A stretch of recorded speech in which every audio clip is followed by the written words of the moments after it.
As dusk settles over the isolated hut, an elderly woman sits with a deep, radiating ache in her left breast. She pictures the cancer inside her as a dense, fibrous weed. Pluck one layer, and another green shoot takes its place, an invasive root system that requires a complete uprooting. Her husband returns home unusually sober. For the first time in years, he bypassed the local toddy shop, fighting the physical urge to drink so he could conserve the few rupees they managed to borrow for her treatment. Those borrowed funds are for a journey scheduled for tomorrow morning. They are expected at the massive Christian medical college in Vellore for a mastectomy. To them, this trip feels far from a clinical salvation. The prospect of leaving their small patch of dirt to surrender her body to an alien medical system represents a terrifying intrusion into their fragile existence. Night falls, and they share a meager meal of rice gruel served on a folded jackfruit leaf. Their world is entirely confined to this decaying, thatched roof hut, swallowed by the heavy shadows of the palm trees. They have no safety net. Of their 3 sons, one died beneath a bridge, another vanished to Malabar, and the youngest disappeared into the forests to live the nomadic life of an elephant mahout. They are entirely cut off. This deep isolation feeds the husband's primary anxiety. If he dies first, she will be left alone with her advancing disease, forced to crawl through the dirt to survive, like an abandoned stray dog. Without community or family, the couple faces a complex medical crisis, armed only with a desperate, archaic devotion to one another. Looking at his trembling wife in the dark, his mind drifts back decades to the very night their bond began. It was the 9th day of a temple festival. The atmosphere devolved into chaos when a massive ceremonial elephant began rejecting its duties, violently shaking off its riders and sending the panicked crowd scattering into the night. Tasked with securing the rogue beast, the young mahout stumbled upon a 15-year-old girl.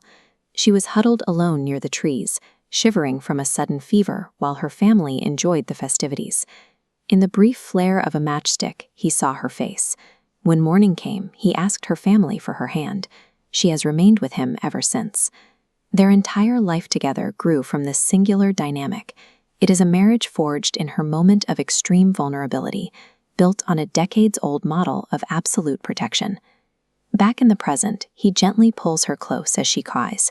He assumes the tears are born from the fear of dying during tomorrow's surgery.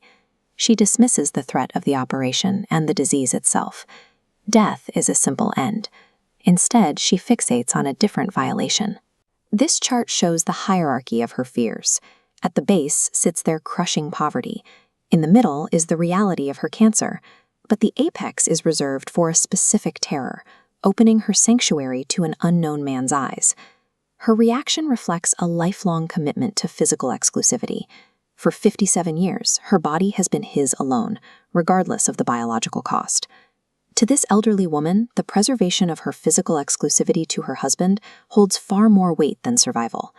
For the first time in his life, the husband feels a sharp jealousy directed at a hypothetical doctor. Beneath that jealousy sits a profound awe at her loyalty. He realizes that forcing her onto a bus to Vellore tomorrow would subject her to what she considers an unbearable humiliation. His mind retreats to the brutal, practical logic of his days as a mahout. If the invasive root of the illness must be carved out, he believes it cannot be done by a stranger. He considers the distance to Vellore, his empty pockets, and the look of absolute dread in his wife's eyes. In his world, the mahout is the one who handles the pain and the blood. To save her from a stranger's hands, he decides he will take the blade himself. He kisses her one last time and steps out into the heavy darkness of the porch, leaving her lying paralyzed in the bed as the hum of cicadas rises from the dirt. Then she hears it, the harsh, rhythmic scraping of heavy metal grinding against stone. He is outside, methodically sharpening his curved elephant knife. As she lies in the dark, the strokes grow faster. The gaps between each scrape shrink until the sound of the blade consumes the night, becoming a continuous, deafening scream inside her mind. When a fiercely protective love is entirely isolated and starved of all outside perspective, the instinct to shield turns inward. The bond they built to survive the world ultimately devours them in the dark.